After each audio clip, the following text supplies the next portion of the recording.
Okay, so I'm seeing the lobby's empty, so we'll get started. So hello everyone, welcome to today's webinar. I am Sharia Ali. I am the SLP Practice Advisor at ACSLPA, and today I'll be giving an update on the college's new Continuing Competence Program, or CCP, that our members would have just completed for the first time. So thank you so much for joining me today for this update. Member engagement is such an important part of the work of the college, especially when we're working to bring about changes in the way that we operate, which we know the CCP, the revisions to it were a huge change. So I'll have a formal presentation. There'll be some time for questions and comments at the end because this is a very new process. We want to make sure we provide as much space as possible for clarification and explanations. Just a few housekeeping notes before we get started. You'll notice your video and mic are turned off. They'll stay off for the duration of the presentation. It's just easier for us to manage on our end like that. The chat is available to you for any comments or questions throughout the presentation. I typically don't check the chat during the presentation, just once I get in the groove of presenting, but I will respond to everything at the end. If you're having technical issues, there's some contact info shown in red on the screen. We're well aware that Microsoft Teams doesn't work all the time for everybody, so contacting either the phone number or email will put you in touch with Mackenzie, and they can help you troubleshoot any technical issues. As usual, our webinar will be recorded and posted on ACSLPA's website and our YouTube channel in about a week, and the slides will be available on the PD section of the website as well. So today I'll be summarizing the feedback we received on the new CCP, and at the same time respond to some of the concerns that came up and either explain why some of these things will continue to be in place or how we've adapted the program to counter some of those concerns. I'll also give an update on where we're at currently with the CCP and what the next steps are. So some of you may be wondering what survey are you talking about? So after everyone completed their renewal, the 2020 practice year, we would have all gotten a link to a survey on our experience completing the new CCP. And we also had links to this survey in our other communications, like the monthly essentials email. So we had a 6% response rate to this survey, which is not great, but it's good for ACSLPA, so a win is a win. However, you might remember from your statistics courses that this is maybe not quite enough to allow us to generalize the findings to the entire membership. But thank you to everyone who completed the survey. You'll see that the responses that we got provided some really insightful feedback that helps the college in its administration of the program. As I've said, member engagement is so important, especially for the CCP. It helps us improve the program, helps us understand if and how it's working. So while not all the feedback we receive can be acted on, we do read every single piece of feedback that we get and incorporate changes where we can. Where we can't make desired changes, we want to be really transparent about why these changes can't be made. So we will continue to make the survey available in these early years of the program as we find our footing with it. So please, it'll be available next year as well, this year. So please fill it out if you can at the next renewal. So let's get into the actual survey results really quickly. So one of the questions we asked was about the online portal and navigating it to fill out the new CCP. So the portal itself isn't new, but the layout and the setup have changed to accommodate the new format. Overall, most respondents they felt neutral, or they were satisfied or very satisfied with navigating the portal. Some concerns were noted, like timeouts and having to log back in and just general slowness to load. So we fixed technical issues where they came up, where they were brought to our attention, and we'll continue to be on the lookout for any issues. But some of the features are just part of the third-party system administration that we really have no control over, like the slowness to load. What I can say, though, is continue to contact ACSLPA if glitches occur for you while you're filling out the CCP, and we'll fix things as they come up if we can. In terms of directions and instructions for completing the CCP, again, the majority of respondents either felt neutral or were satisfied or very satisfied. So we'll talk more about the existing resources later on, and but just based on specific feedback, around our resources and instructions. We will be developing some more resources, and the existing ones will be reviewed for clarity. So when we look at the specific resources that we made available and member responses to them, respondents told us that they didn't really use the drop-ins or direct practice advisor support. So over 90% of respondents to the survey said it was not applicable to them. So drop-ins, which had very low numbers, will be discontinued, but please continue to contact your practice advisor as needed during the CCP process. In terms of the webinars and videos, 40 to 50% of respondents reported that they didn't really access these, but we will be updating them and they'll stay on the website. Just because the folks who did use them reported that they were generally helpful. And there'll also be a webinar later in the year, just before renewal opens up again, with some more tips and tricks for completing the CCP. And all the videos will remain on the website for now. The sample forms and example submissions were the most widely accessed according to respondents. And again, they found them generally helpful. We'll be making some changes to these. I'll discuss them later in the presentation, but these will remain on the website. So of course, we had to ask about the CCP activities themselves and how it went completing them. So one of the questions we asked was about the ease of application or relevance to practice for each activity. So on the slide, we see each activity and the percentage of respondents who said it was either very challenging, somewhat challenging, felt neutral, or somewhat easy or very easy to apply. Respondents generally found the continuing education report relevant to their practice. Almost 85% of respondents felt neutral about it or found it somewhat easy or very easy to apply. Similar numbers for the paired dialogue reflection. 86% of respondents reported that they felt neutral about it. It was somewhat easy or very easy to apply. Risks and supports profiles where things got a little bit sticky. About 72% of respondents reported that they felt neutral, that it was somewhat easy or very easy to apply to their practice. And we also see down here a little bit concerning, almost 10% of respondents reported finding it very challenging to apply to their practice.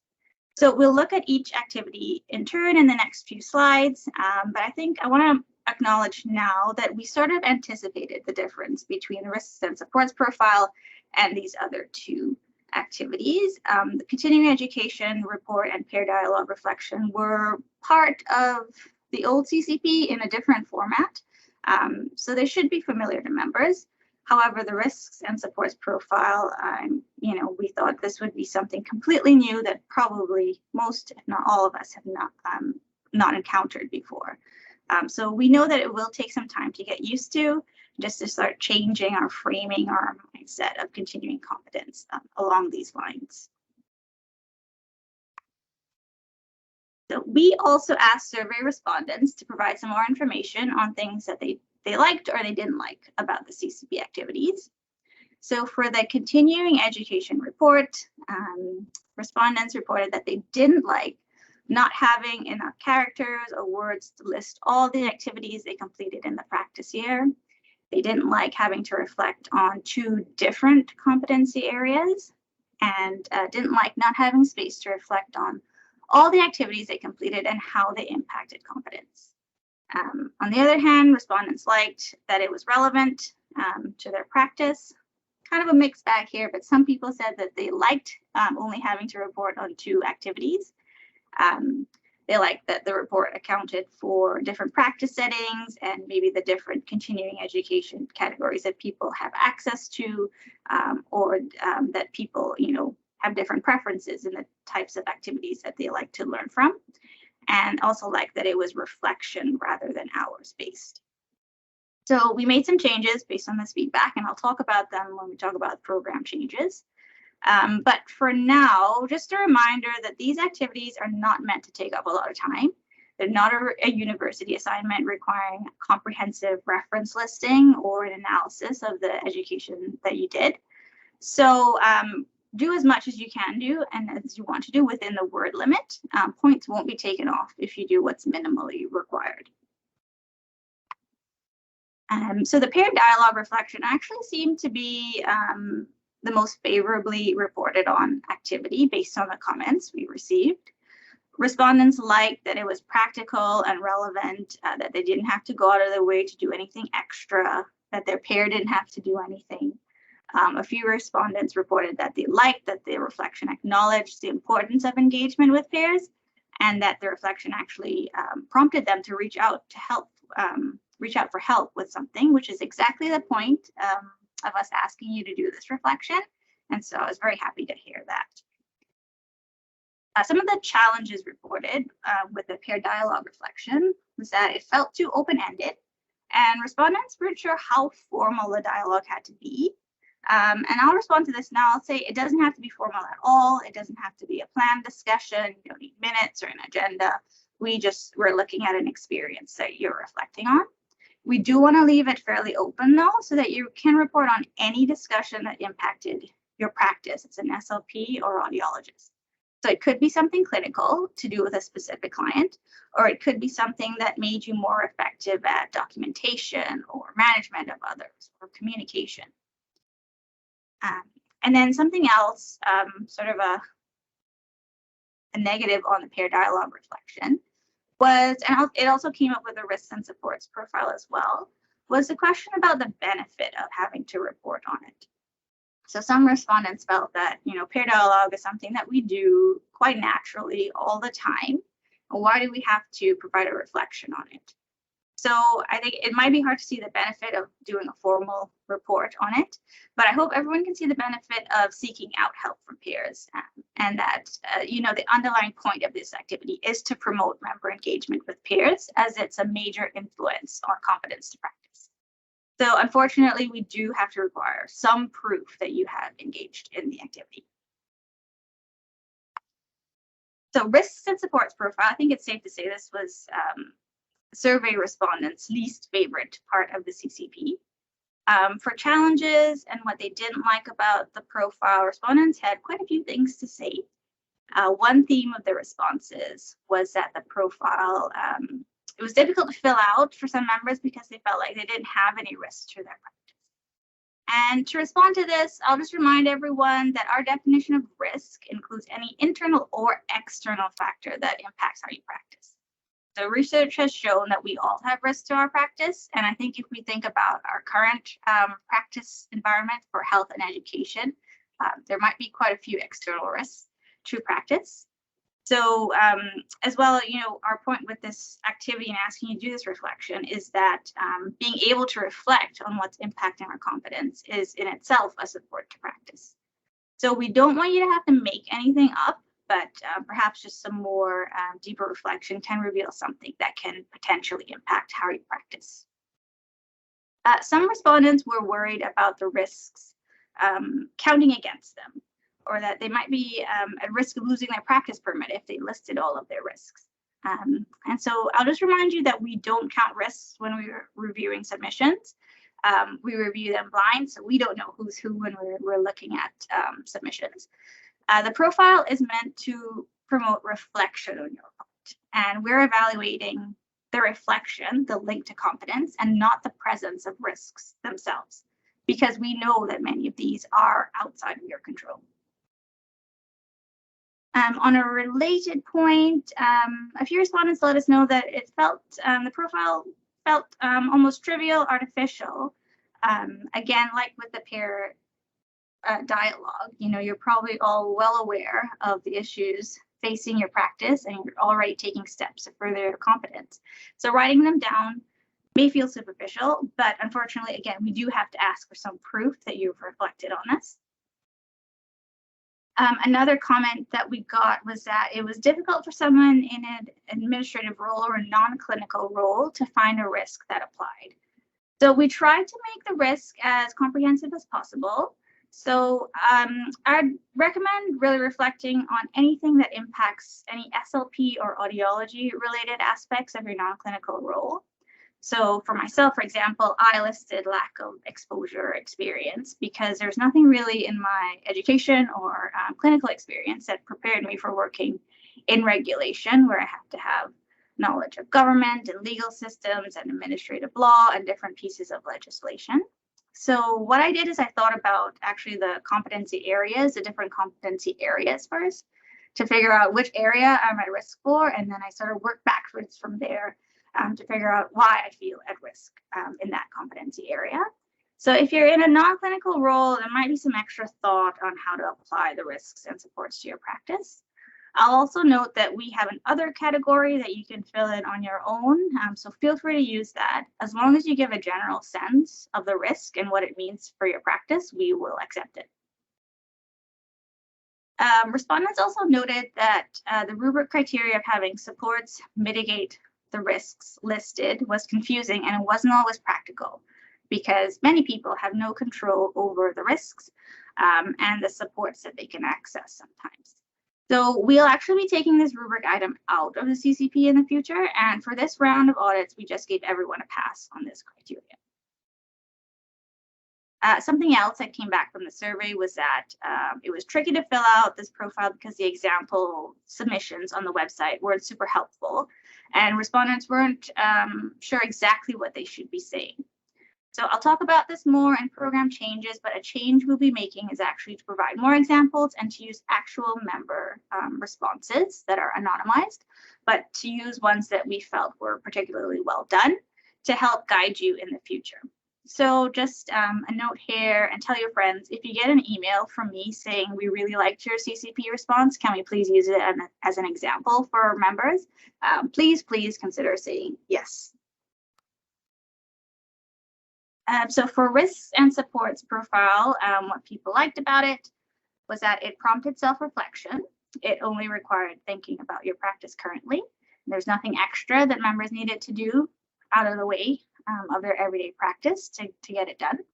And respondents also liked that the options were thorough and the option to add your own in that other category as necessary. So I wanted to quickly touch on the wellness category that was in risks and supports. So some members actually let us know that they appreciated that this category was included in the profile, and it was certainly one of the most common responses for both risks and supports. But some reported to us that the inclusion of a very personal category and asking members to comment on their wellness felt invasive and inappropriate. So I do want to acknowledge that. And to respond, I just want to say that you should only fill in what you feel comfortable writing. Don't use this category if you don't want to. Reminders responses are anonymized, so we don't know who's who when we're reviewing submissions. It's meant to prompt reflection, and it's certainly not unprofessional for you to be aware of your health and your well-being and how that's impacting your practice. So like I said, though, we do require some proof that you've completed the activities that we're asking. So that's why someone, probably a stranger, will be reading what you've written about your wellness. So we won't be examining your reflection for accuracy or to make note of what's affecting you. We're just looking for a demonstration of awareness. Generally, one of the major challenges or difficulties that respondents reported for this go around with the CCP was the time taken for completion. Specifically, folks noted that it was difficult to know if they'd done it correctly. They were overthinking their responses. Some noted difficulties trying to remember the specifics of activities so that they could reflect on them. There were also a few comments around the lines of, we do these things instinctively. Why do we have to do these formal reflections? And some folks commented that it just took some time to get used to the new program and requirements. It's very different from the last CCP. So we're hoping that it's just that after this first rodeo, it'll be faster for you to complete in the future. According to Health Professions Act, all colleges must administer a CCP, which meets certain criteria that the government has outlined. So in order to have a robust program that meets these requirements, of self-regulated professions, we unfortunately will always have to take up some of your time to complete these activities. However, we are going to be monitoring to see if this, the amount of time taken to complete the CCP continues to be an issue in the coming years. And I'll remind you again that you only have to complete minimum requirements, and we also have tracking sheets and sample forms that can help you keep track of relevant information during the year. Another theme that some respondents noted in their feedback to the survey was the relevance and applicability to their competence to practice. We didn't get many of these comments, but I thought I'd use it as an opportunity to just reiterate some foundational concepts of the ACSLPA CCP. So we start with a foundation that most members are competent to practice. We know that the CCP is not a direct measure of competence, but it's an indication that members are participating in activities that we know promote competence. So it helps us meet our mandate of public protection because we're assured then that members are engaging in continuing education, they're seeking help from colleagues when needed, and they're aware of their risks and they're utilizing supports to practice. And overall, I'd say it was very apparent when I looked at submissions as a group. It was very clear to me reading them that the majority of members are taking the initiative to expand their knowledge. They're connecting with people or resources who can guide their practice in spite of working in what is sometimes very difficult practice environments. So I hope that was apparent to you as you filled it out, that you are doing a good job at maintaining your competence by taking these different steps. On the plus side, though, many respondents reported that the new CCP was easy to complete. It was simple, straightforward. Many liked the emphasis on competence through holistic reflection and reported favorably on just how the activities and the format was organized and the comprehensiveness of the program as a whole. Most liked that there were no more goals involved, although a couple of people commented that they preferred the goal-based format. So while I have you here, I'm going to talk about some stats that we've collected as a college so far on the CCP. So our aim for when we fully implement the CCP is that 20% of membership will be audited. We took a more cautious approach with this first year just to make sure we could handle the new processes. So that being said, though, we did get close to the 20% target. Overall, 15% of the membership was audited. That's 16.6% of audiologists and 15.1% of SLPs. I can say, though, that now that we have a better sense of the program, I think 20% is definitely within our capabilities. So in the future, we will be auditing more submissions. And the actual number of submissions that were audited for each profession and for the total membership are up here. So if you were audited this year, you were one of the 242 members who were. So you'll also recall that we gave members who didn't have opportunities to engage with peers the option to opt out of the peer dialogue reflection one time. So if they did that this year, then they're not able to do that for future 4 years. So we really didn't know what to expect with this. We've not offered this option before, but after the first round of the CCP, I was very pleased. We see some very low numbers for opting out. Overall, only 1.6% of the ACSLPA membership opted out of the peer dialogue reflection. That's 1.2% of SLPs, 4% of audiologists. I will note here too that part of the audit process when reviewing was reviewing the reason for opting out. So in most cases, it was because people were coming back from medical leave or parental leave or just other obligations that they had and they didn't have an opportunity to connect with a peer on something. And so for these reasons, we didn't flag the submissions for further follow-up. However, some people reported to us that they opted out of the peer dialogue reflection because they're experiencing some practice isolation and they didn't have any peers. So in these cases, these folks were flagged for some further discussion because we do want to get some assurance that these members can and will access a peer network, as this is a critical influence on competence. So I also thought you might be interested in seeing what we are seeing overall with the risks and supports profile. This is just my very informal non-scientific analysis for now. But in terms of risks, most frequent responses are here. Definitely caseload, workload, volume was probably the #1 response. There's also lack of clinical exposure experience, professional isolation, and wellness.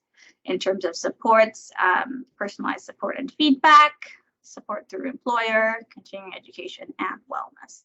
So the data is starting to tell us a few things. First, it's telling us that the environments that SLPs and audiologists are working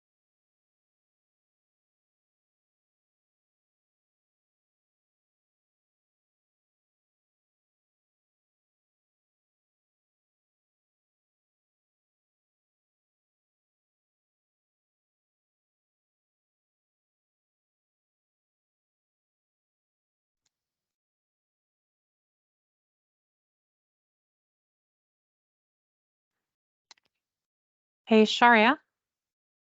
Your sound has just cut out.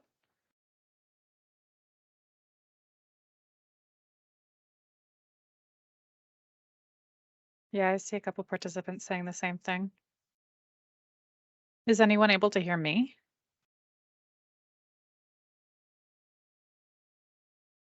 Okay.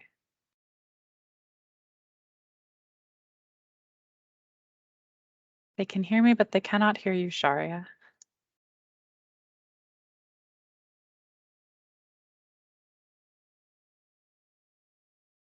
My apologies, folks. I'm just going to pop over to Sharia's office and see if we can troubleshoot this real fast.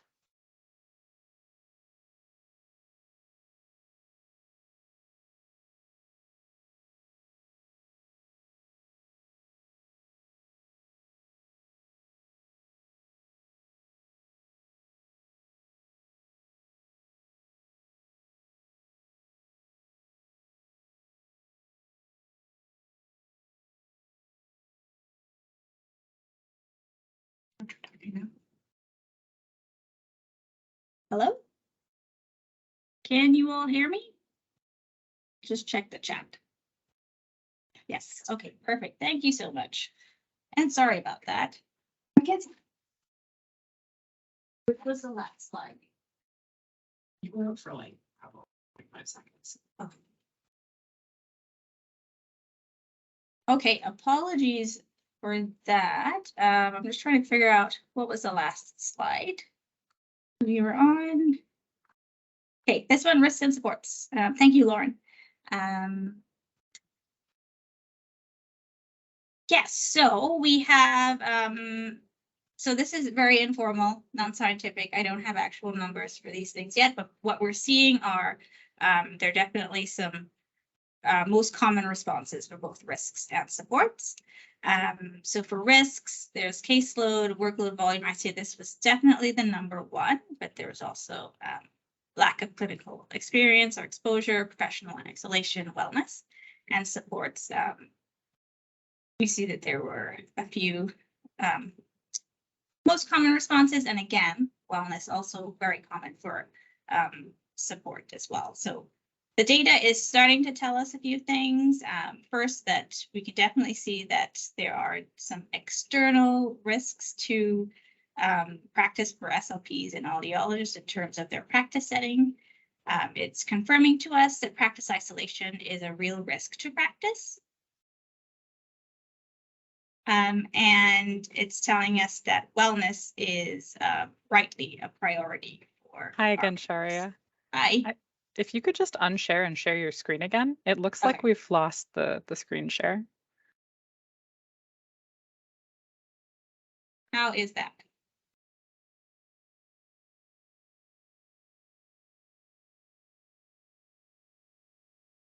Susan is telling me it looks good. Okay, someone else is Okay. screen. Thanks. Okay. Remember what I said about Teams not working for everyone all the time. So now, okay, thanks for the confirmation that it's working now. So now I'll go into the feedback and the data, what we have and what that means for how we'll be making changes. So our CCP is a learning program. So until we have something we feel confident is doing the job, we're going to be in this cycle of implementing, then evaluating, then adjusting as needed and repeating. So now I'll talk about some of those adjustments. So first, I'd like to touch on what we learned about risk management after the first round of the CCP. So the college really tries to focus and implement right touch regulation, which fundamentally makes sure that the level of regulation is proportionate to the level of risk to the public. So we don't want to go, as a college, we don't want to go overboard with the amount of regulation that we're providing and oversight, but we also want to provide enough so that the risk to the public can be managed and minimized. So we quickly realized when we were auditing that our evaluations couldn't take a one-size-fits-all approach. We noticed that there were actually a couple of different problems or reasons why members weren't meeting the CCP requirements when we were reviewing them.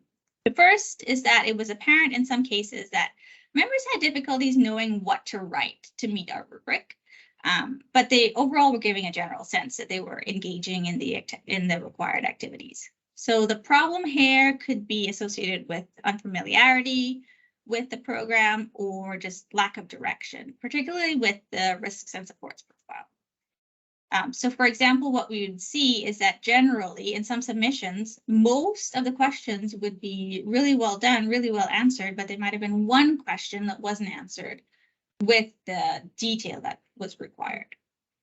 In the second case, though, we would see it would be apparent from the submissions that members had difficulties participating in the activities themselves or with being engaged in the CCP process, so not just reporting on it. So using right touch requires us to look at these two problems and define the risk in the different situations and apply tools as appropriate. So in the first situation, perhaps the risk is that the member continues to have difficulties filling out the forms. And in the second situation, where the member has difficulties engaging in the CCP activities or processes, this may actually represent a risk to the public because we know that these activities help members to maintain and enhance their competence to practice. So one problem, therefore, has a lower level of risk. And so perhaps with that one, we don't need to use our full regulatory might to manage it. If members are having difficulties completing the forms, but not the activities themselves, a tool we can use is education. So putting these members through a practice assessment wouldn't be the most appropriate use of our resources. It wouldn't be the most appropriate tool. It would actually be a very inefficient use of our time and your time. So in submissions where we felt like this was the case, where generally they were well done, but there was perhaps one aspect that could have been done better, we just provided some comments of things to be mindful of in the future. So for example, be sure to include more specificity on the practice area that was affected. And part of this education tool will also come with the, updated resources and coaching that will come through the year. In the second situation, where we saw that the member has difficulties engaging in the activities themselves, our most appropriate tool in that case would be the practice assessment and the referral to the interview. Because the risk of harm to the public is greater in this case, we want to utilize a more direct tool that is a one-to-one conversation to get more details on how the member is able to complete the CCP activities as part of their practice. So initially going into it, I thought it would be a very cut and dry yes, no format, but I've found that there is a bit more nuance to the process, and it's really boiling down to providing the appropriate level of support to members. However, I will add that once we've tightened up the resources that we make available to the point where we feel like we've done our part as a college to fill in gaps in information needed to successfully complete the CCP, the education tool may stop being appropriate at that point. And it might be that after a couple of rounds of the new CCP, once we've provided enough education, that the onus is then on the member to make use of what's provided. And we may become more strict with applying the practice assessment tool. So based on the feedback and observations of how the program is functioning at this early stage, where we have some changes we're making, I mentioned in terms of resources, we'll be adding some new example submissions to help guide members. So you won't have to spend a lot of time trying to figure out if what you wrote is sufficient. Match the level of detail in these examples and you'll be okay. And as I said, these will include actual examples from members that we thought met the rubric criteria really well. And we'll make sure to include some non-clinical examples for those of you in administration, management, or teaching. In the continuing education report, we'll now allow you to reflect on a duplicate competency area.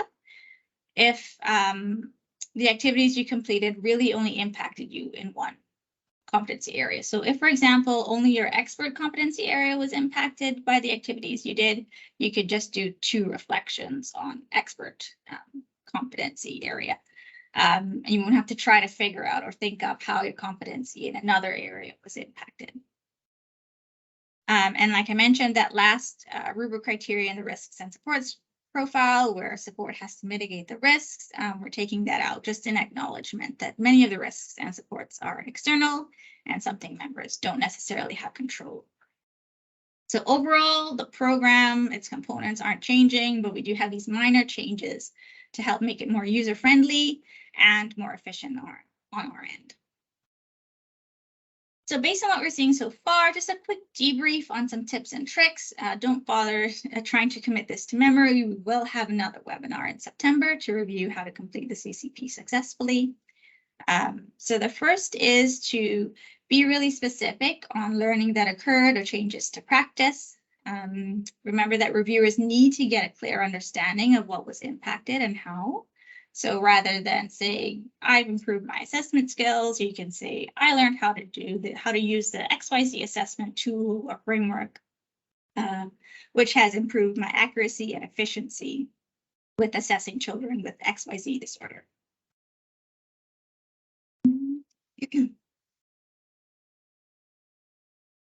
Just also a reminder to select activities where there is a change or improvement to reflect on.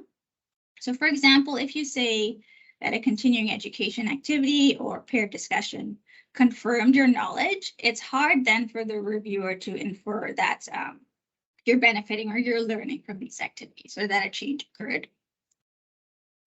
Be sure to ensure that your reflections are reflections on your own competence. So we found this particularly with the paired discussion and continuing education report. That sometimes members were reflecting on, a presentation that they did or a discussion that they had with a peer where their peer's competence was changed.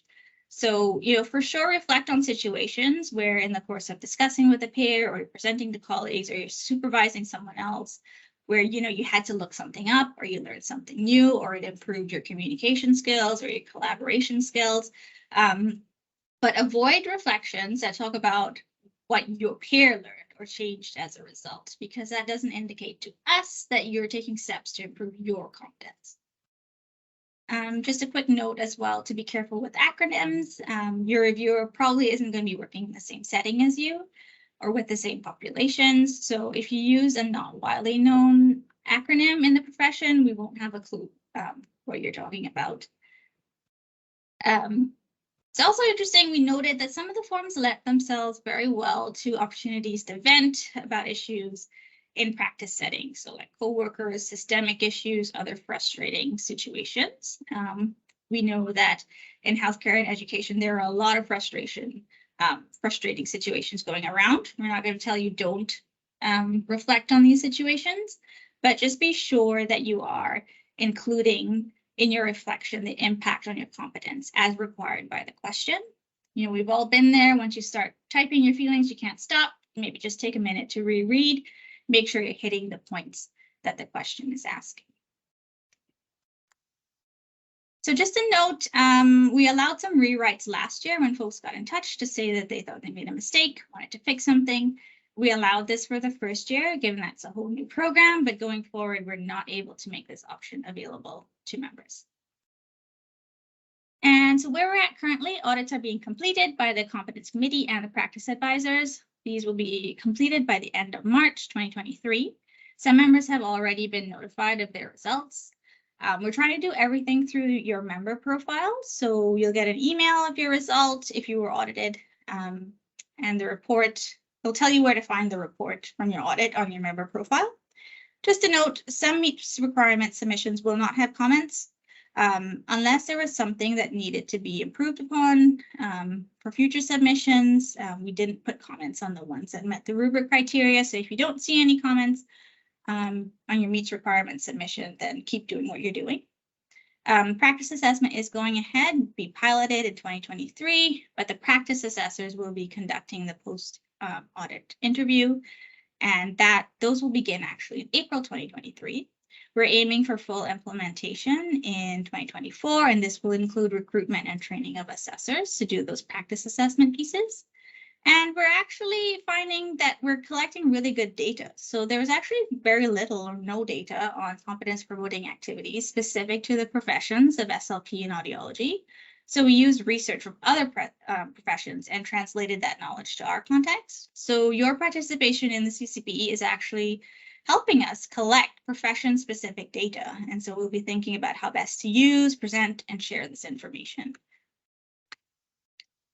So, spoiler alert, people have been referred for an interview. If this happens, don't panic.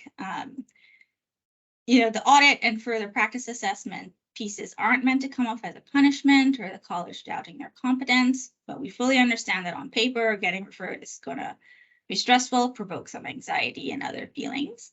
So just remember that we're doing these on the foundational assumption that majority of members are competent to practice. Our goal is to prompt you to get the information needed to get you over the line, so to speak.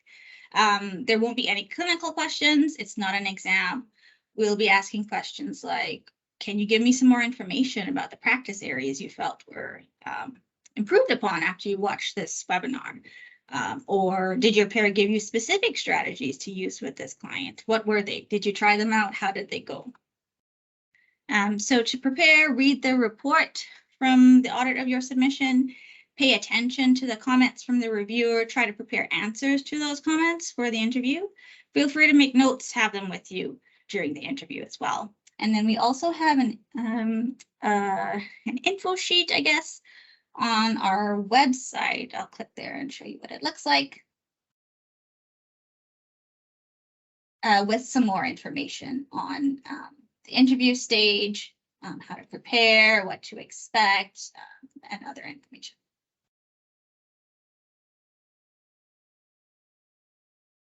So that's the end of my slides. You can put questions in the chat. If you are more comfortable reaching out one-to-one, you can email me at the SLP Practice Advisor email. Cheryl Blair, who's our audiology practice advisor, is also available for questions.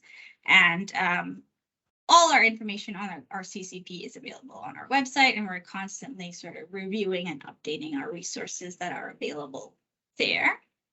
So I will just stop sharing so that I can look at the chat. And apologies for earlier when the audio and video seemed to give out. We're still not sure what happened there. But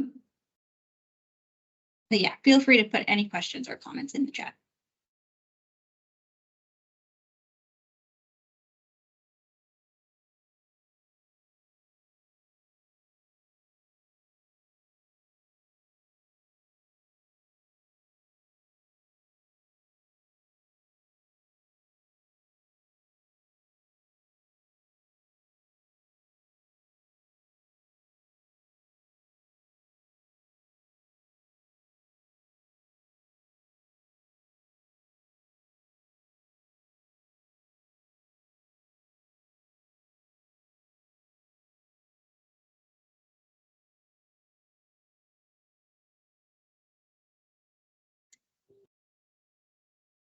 And I'm not seeing anything or that anyone's typing. Maybe give it another minute or two, but if we don't have any questions or comments, we can probably just get finished up a bit earlier than I anticipated.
Okay, I'm still not seeing anything. I'll maybe just confirm with Mackenzie that there isn't actually any questions in the chat, just because Teams was sort of playing up earlier. Okay, perfect. So maybe we'll call it a webinar there. Thanks everyone for attending, and if there's anything you want to follow up on individually with me, feel free to reach out by email.